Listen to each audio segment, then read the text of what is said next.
Hi, everyone. Welcome back to Second Show, the podcast where we talk about self-improvement, personal growth, and becoming the best version of yourself.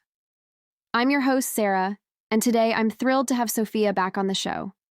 Sophia is a motivational coach and a self-growth enthusiast. Welcome back, Sophia. Thanks, Sarah.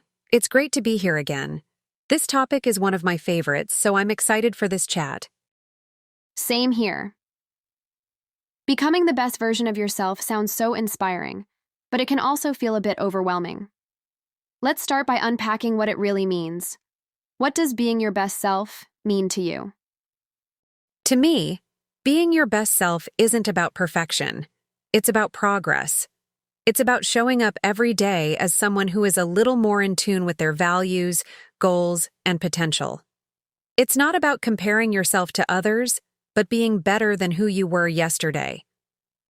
That's such a refreshing take. A lot of people think it means achieving some ultimate version of themselves, like hitting a peak.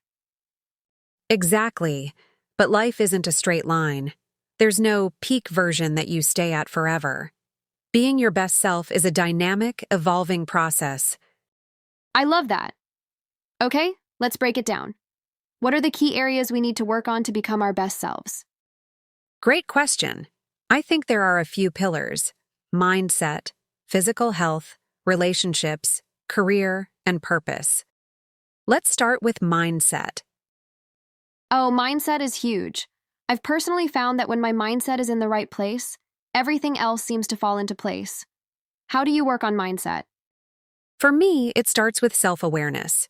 You have to understand your thought patterns. Are you generally positive or negative? Are you stuck in limiting beliefs? Journaling helps a lot here. Absolutely. Journaling has been a game changer for me. It's like a mirror for your thoughts.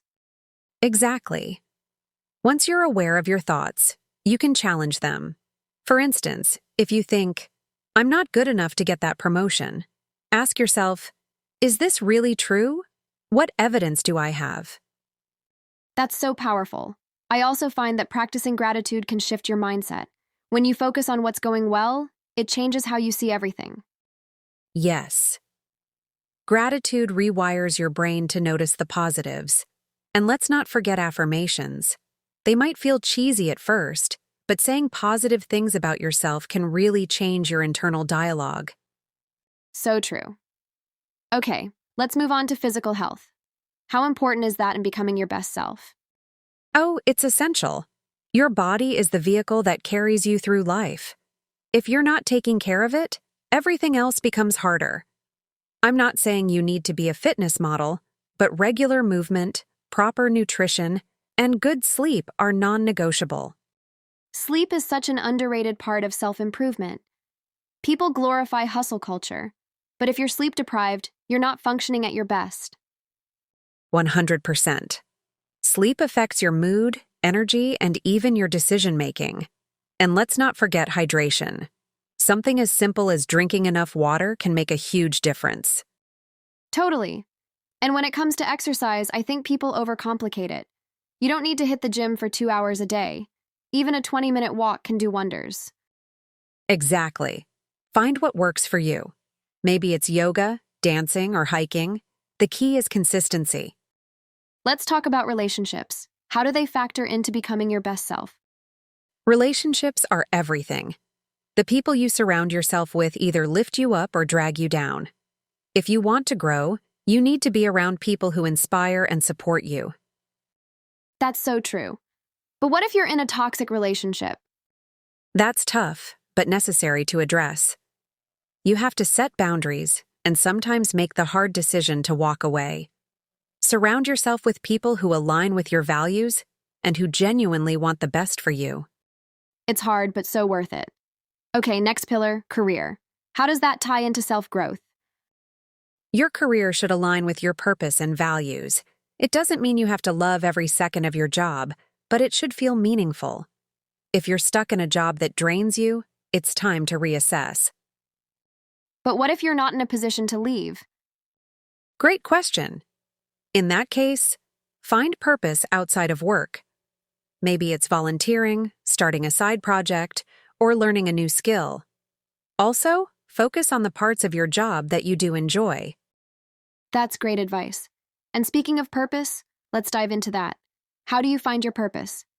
Purpose is a big one.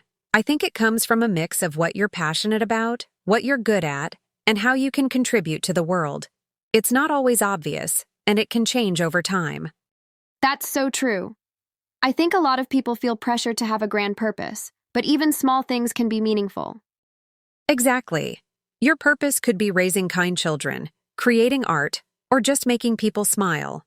The key is to stay curious and open to new possibilities. I love that.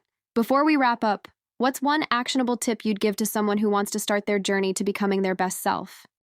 Start small. Pick one area: mindset, health, relationships, career, or purpose, and take one small step. Don't try to overhaul your life overnight. Small, consistent actions lead to big changes.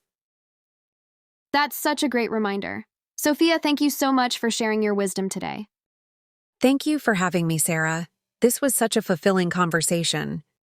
It really was. And to our listeners, remember, becoming your best self is a journey, not a destination. Be patient with yourself and celebrate every small win. Until next time, take care and keep growing.